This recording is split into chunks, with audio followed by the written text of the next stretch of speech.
السلام علیکم ورحمت الله وبرکاته. خوږو دوستانو هیله مند یم چې روغ جوړ او صحتمند به یاست. زه نورالدین علم دوست یم چې د مشال کورس د انګلیسي ژبې د زده کړې په موخه نن د 14مې برخې وار رسیدلی دی چې په ګډه سره به لومړی د سنټنسز پارت یا د جملو برخه تلفظ او معنا کوو او بیا د جملو دوهمې برخې ته ځو راسره ملتیا وکوئ. نو خوږو دوستانو لومړی د سنټنسز پارت یا د جملو په برخه کې اولې جملې ته ځیر شئ. د اولې جملې تلفظ به څنګه کوو؟ get out of here. تلفظ به څنګه کوو؟ get out of here. په پښتو کې معنا څنګه ده؟ له دې ځای نه ووځه. get out of here. له دې ځای نه ووځه. تلفظ یو ځل بیا تکرارو. get out of here. له دې ځای نه ووځه. له لومړۍ جملې نه تیریږو راځو دوهمې جملې ته. د دوهمې جملې تلفظ به څنګه کوو؟ I will never come back. تلفظ یې څنګه کوو؟ I will never come back. په پښتو کې معنا څنګه ده؟ بیرته به هیڅ کله را نشم. I will never come back. بیرته به هیڅ کله را نشم. تلفظ یو ځل بیا تکراروو.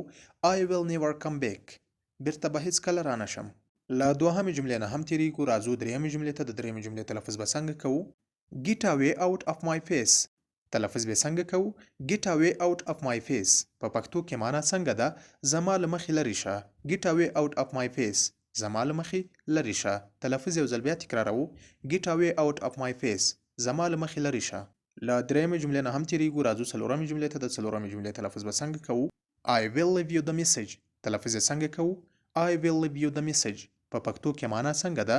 زه به پیغام درته پرېږدم. تلفظ یو ځل بیا تکراروو. I will leave you the message. زه به پیغام درته پرېږدم. له څلورمې جملې نه هم تیریږو راځو پنځمې جملې ته. د پنځمې جملې تلفظ به څنګه کوو؟ He is too foolish. تلفظ یې څنګه کوو؟ He is too foolish. په پښتو کې معنا څنګه ده؟ هغه ډیر بې عقل دی. He is too foolish. هغه ډیر بې عقل دی. تلفظ یو ځل بیا تکراروو. He is too foolish. هغه ډیر بې عقل دی. نو خوږو دوستانو د سنټنسز پارت یا د جملو اوله برخه مو تلفظ او معنا کړه.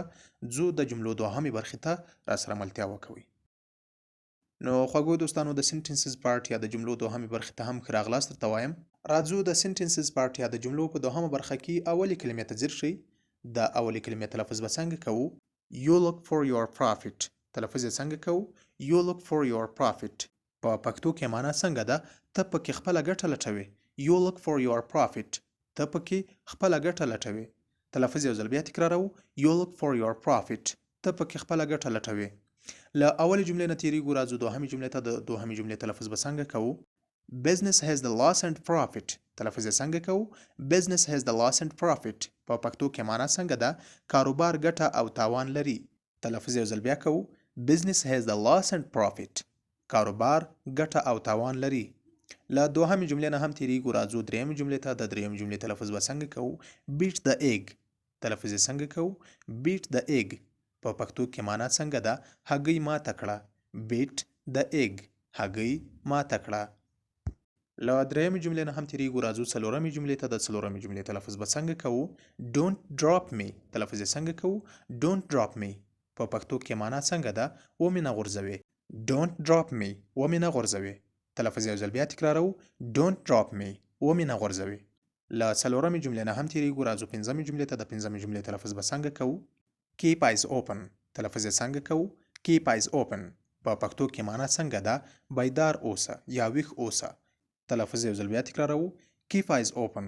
بیدار اوسه یا ویښ اوسه. نو خوږو دوستانو د سنټنسز پارت یا د جملو دوهمه برخه هم تلفظ او معنا شوه.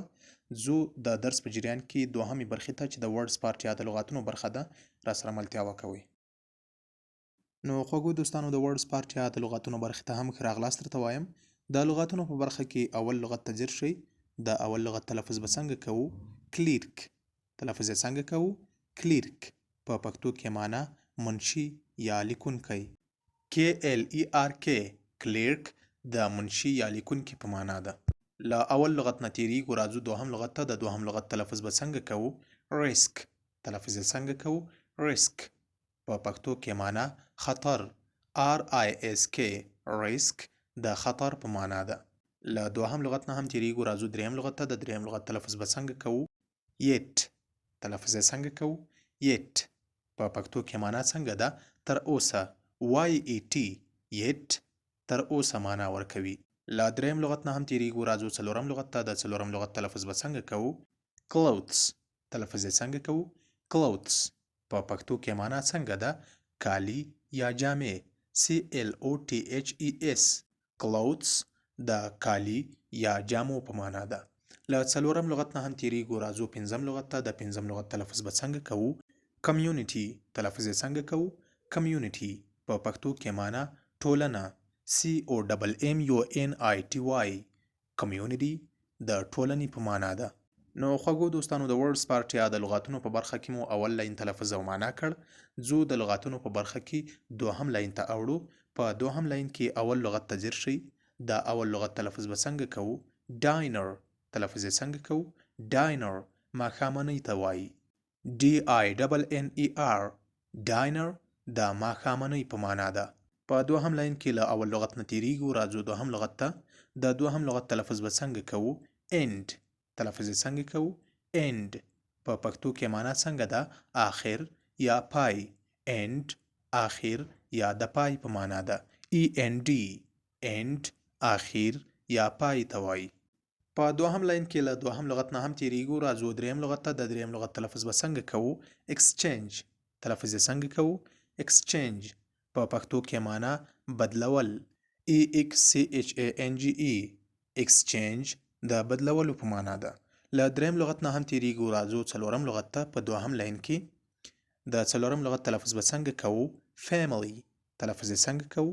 family په پښتو کې معنا کورنۍ. FAMILY family د کورنۍ په معنا ده. له څلورم لغت نه هم تیریږو راځو پنځم لغت ته. د پنځم لغت تلفظ به څنګه کوو؟ start تلفظ یې څنګه کوو؟ start په پښتو کې معنا شروع کول. start شروع کولو ته وایي. START start د شروع کولو په معنا ده. نو خوږو دوستانو د ورډز پارټ یا د لغاتونو برخه هم په همدې ځای پای ته رسوو. زو د درس په جریان کې درېیمې برخې ته چې د ګرامر پارټ یا ګرامر برخه ده هلته هم یو تعریف راخلو. نور د درس لړۍ رالنډوو. راسره اوسئ. نو خوږو دوستانو د ګرامر پارټ یا ګرامر په برخه کې هم ښه راغلاست درته وایم. نن د ګرامر په برخه کې ناون یا نوم تعریفوو چې نوم څه ته وایي. یو لنډ تعریف مو راخستی دی. لومړی په انګلیسي ژبه کې تعریفوو. ورته ځیر شئ. Noun the name of place, person or thing is called noun. تلفظ به څنګه کوو؟ The name of place, person or thing is called noun. په پښتو کې معنا څنګه کوو؟ نوم د یو ځای، شي یا شخص نوم ته اسم وایي. تلفظ یو ځل بیا کوو. Noun the name of place, person or thing is called noun. نوم د یو ځای، شي یا شخص نوم ته اسم وایي. نو خوږو دوستانو د ګرامر پارټ یا ګرامر په برخه کې مو نن د ناون یا نوم یو لنډ او ساده تعریف راخیستی وو. خدای دې وکړي چې په تلفظ او معنا یې پوه شوي یاست. له ځان سره یې نوټ کړئ او په بار بار یې تکرار کړئ چې یاد مو شي. دا چې د ګرامر په برخه کې نورې کومې موضوعګانې مخې ته راځي په راتلونکي کې به انشاءالله تاسو ته په نورو درسي ویډیوګانو کې وړاندې کوو. نو خوږو دوستانو د ګرامر پارټ یا ګرامر برخه هم په همدې ځای پای ته رسوو. خدای دې وکړي چې تاسو هم ستړي شوي او خسته شوي نه یاستئ. زموږ د مشال کورس چینل مو که سبسکرایب کړی نه وي کولی شئ چې زموږ د مشال کورس چینل ته لاړ شئ. هغه د سبسکرایب تڼۍ کلیک کړئ درسره ترڅو زموږ هره نوې اپلوډ شوې ویډیو ستاسو مخې ته راشي. نو خوږو دوستانو په همدې ځای له تاسو نه اجازه غواړم. سبسکرایب مه هېروئ. سبسکرایب ته لاړ شئ هغه درسره کلیک کړئ ترڅو زموږ هره نوې اپلوډ شوې ویډیو ستاسو مخې ته راشي. نور مو پاک الله جل جلاله ته سپارم. کامیاب اوسئ.